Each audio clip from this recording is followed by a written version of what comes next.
as you look at it, do you see things that look a little, something's wrong? Because... Looks like something might have been added. Yes. Because the ones that were subtracted aren't there. But you're exactly right. Okay, here's what they tell me. That my mouse works. I'm surprised. Okay, they tell me in an old picture, always look at the feet. Always look at the feet to tell you something. And so like this guy's got 1 feet. His other feet turned out to be over here. But I noticed that one right away. But I started to notice, but what's odd about this, and I'll tell you about this. Yeah. Does his foot seem right? No. Okay, remember that thing about Lee Harvey Oswald? Remember he had the gun in the thing and they said, look, the shadows are wrong on that? So I started looking for shadows too. And see, well, gee, I don't see any shadows that are really wrong. But like, this foot looks different than that foot. And then I start looking over. Let me tell you who this is. This is the class of 1896. This is the first graduating class, including the staff members up on the top. Oh, wow. Go ahead and have a seat, please. I'm sorry that we took some of your spaces, but we'll get out of your way. So I look at this fellow and wonder, why is he looking over there? There are people who are looking to the side, but why is he looking over there? This figure looks a little large over here. I'm not saying he's not a big boy, but I'm going, that seems a little bit odd. So now here's a hard part of the picture. If you guys please sit down and just be quiet. Right here, this guy's shoulder goes into her chin. Oh, yeah. And looking like, wait a minute. And then this fellow is looking off in another direction. What's really going on here? I was looking through a bunch of papers, and I saw this at the bottom of what I had in the library. And as I was getting down, I saw this frame. And I thought, I wonder what this is all about. And down in this corner, it said, Class of 1896. It was given to us by this lady in 1955. So about at the end of her life, or maybe after her life, they donated this original picture to us of the class of 1896. So let me ask the students, when did the school get started? I have it on my desk, I was going to show you. And there were only like 6 people. Oh my God. So, I'm sorry, there were 12 people and 5 staff. And I'll show that to you. I'll give you a quick story about where I found it. So, are there tunnels and bomb shelters? You know that in 1941, we had an experience in December. And I know you guys were born maybe. Not quite. Yeah, okay, and not a problem. But one of the things that came up in January of 1942 was the school board decided, are we going to build tunnels or bomb shelters for the students? Because over here was Norton Army Airfield, and March Army Airfield, and Edwards, and Vincent, and they were afraid that the Japanese would come into Los Angeles, launch off their aircraft carriers, and bomb here. So the questions came up, should we build tunnels, or should we just build one big bomb shelter? In this property, I don't know, I have this working, but it's not working now. If you don't mind, I'll just point. So you recognize the map. The cover is on the pool, that's why you can't see it. We have a cover. Yeah. And so it started here, and I'm sorry guys, I'm coming your way. Okay, it starts here, it goes this way, but you know, these buildings weren't here in the 40s. The admin building was right here in this area to the corner of the music building, was where it went, and it extended to about the corner of the math science. So it went from here, straight to the admin building, straight to the music building, and straight over to the math science building. People ask me about that. How do you know? Are there any remnants? I've been in the tunnel here, on this side. When the construction happened here, the tunnel was ended. They had to block it because we had to get foundations in. So the tunnel actually comes over to this area and stops. It picks up and goes over here. There, if you go to the music building, and if you remember the music building, there were stairs going down. So they're still there. And that took you down into the area. Over here, there was something else in the math science. And I think my next picture shows it. Math science, you guys recognize it. By the way, right there. That was a delineation between math and science. It was these rooms were math, and these rooms were sciences. They were all set up for sciences. But my question is, what was that lean-to? And I hope lean-to is the correct word. On the side of the building, there was this little thing that had an entrance to it. On the Mac, it has a lean-to also. So these were access points into the tunnels.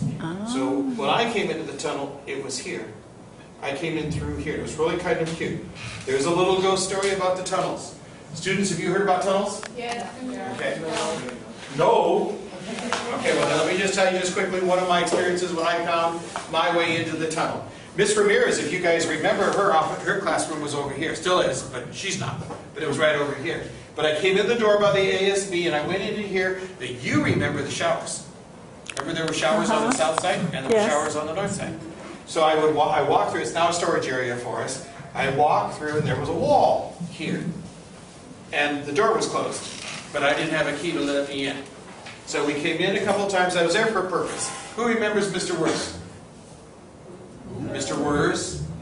Okay, you ask him, he'll tell you this story. All of the paper for the print shop was kept in here. So we had to go over there and get reams and bring them over. At the time, I was a little over 300 pounds and I could carry 2 boxes of paper, and I would go with him. Well, finally one day, that door was open.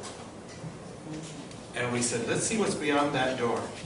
So we went in, we turned right, we turned left, and then we turned right. And we were in the tunnel. And we're feeling the wall of the tunnel. And we both realized, wait, this is not very good, because there could be spiders, snakes, whatever, on the wall. At the time, we used to keep all our water for earthquakes was in that tunnel. And so there was emergency rations and those kind of things. Yeah. Problem was, we didn't know where the light switch was. We didn't have phones. Can you believe we didn't have phones? Yeah, didn't have that. And so we said, next time we come, we're going to bring a flashlight. Well, Mr. Wurz, if you knew, is the deputy sheriff of Los Angeles. And he has a flashlight that's this long. When he turns it on, it's a lightsaber. And it's really powerful. But the next time we came, the door was closed. So we came, and finally we got in again. We walked in, we turned right, we turned left, and when we turned right, there was no tunnel. Oh my God. Like, where did that tunnel go? And so we said, wait a minute, how did we come in? And so we wait a minute. So Ms. Ramirez turned me on, and that's a word from the older days, onto the idea that there is an access point also to the tunnels on this side of the gym. And so, in fact, her students were the ones that told me specifically how to get to the tunnels from the north side of the back. And so we'll kind of get in that area today, but we won't go into the tunnels. But I walked by that lean-to for years and never thought. And then I looked at the side and there was a door and it had a residential key on it. So I looked at my small rack of keys here and there was a quick set key. And I said, I wonder if this key will unlock this door. So I went over to it. I was approaching, thinking, will it? And I got over and I put the key and I pushed it in. And I looked to see, because I didn't know what I was about to find. But the key wouldn't turn. So I don't know. So again, there was a lean-to here. Class of 65, those points of interest were actually right here on the building. And we're going to see them. In fact, they're right outside this building. So did it work? Did you learn some of the fairy tales and those kind of things about the place? This man is my hero. Never met him. He died 2 years before I came. Even then, had I met him, I wouldn't have known the stories that I know now. Students, you see this name right here? Can somebody read it for me? Macintosh. Wrong. Students. Wrong. McIntosh. His name was McIntosh, not Macintosh.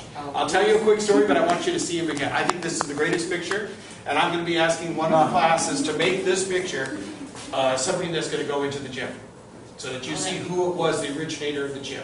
I'm going to end this story here pretty quickly. That was $1 million gym. I read it in newspapers, I read it everywhere else, and I'm going, you're kidding me. $1 million for this place? And then I read a little further. No, it was $50,000 to build the gym. But it had showers, it had lockers, it had all these other things that they said, a dance room. They said, I think you guys might have wrestled in that room. And there's other classrooms, and they said that building was worth $1 million. But it only cost $50,000 to build. Mr. McIntosh, is there a hand back there? Okay, Mr. McIntosh went to the community to get the money to build it. He didn't make it. He got $25,000, so he went to the government. Because where you're standing, where you're sitting, I'm standing, in the old Math Science Building, this was built by the Workers' Progress Administration, WPA. Remember, there was a plaque down here that told you that. Yes. And so they built this building completely. Then they went over and they built the music building, but the WPA didn't build it. And we had to come up with funds. And he went to the community and said, wait, I'll try the government. And the government came in and said, okay, we'll give you the rest of the money under WPA to build the music building. So the gym, same situation. So he says, I have $25,000. Can you give me another $25,000 to build it? And he did. They did. So as a result of, actually the city of Colton did. And so we're shared owners of that building. We're also shared owners of the MAC. But okay, that's the man. You guys probably haven't seen him. Notice this haircut right here? It was very popular to part your hair in the middle. I did that for the longest time, but funny, I wasn't able to date when I did that. No, why girls didn't think that was very attractive. Okay, last story. Why is his name Mac? I think it's done. Yes. Why is his name Mac and we call him Mick? Because Mick is a derogatory name. It refers to Irish people. Okay? But he was a Mick. Alright, so they called him Mac out of politeness. Mr. McIntosh was an army sergeant during World War I. When was World War I?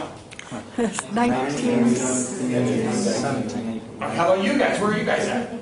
I'm waiting for you to tell me World War I was before World War II. That part would be right. Okay. He was in a medical group. He wasn't a fighter so much, like an infantryman, but he was in a medical group, and they came and they said, we've got to move all these wounded out of here because the enemy is coming over. I don't know if it was Germans or whoever it was, but we got to go. We got to move them. So the officer said, you're right. And they looked around. So the guy went over to the next person and says, come on, we got to move these people. We got to get them out of here so that they can survive. They went through 5 people, and finally they got down and ranked to Mr. McIntosh. And he said before they finished, you guys go get those bodies over there. You guys go over here. You get the supplies and things over here. And he took total organization of this move. He was decorated for that. And so he came back as a war hero. And he came back here. He's not from Colton. He came back to Colton. He was a science teacher and a baseball coach. He was also my dad's track coach. and he was a member of my Presbyterian church. American Legion. To cover quite a few things, Veterans of Foreign Wars. You know, I see a lot about him.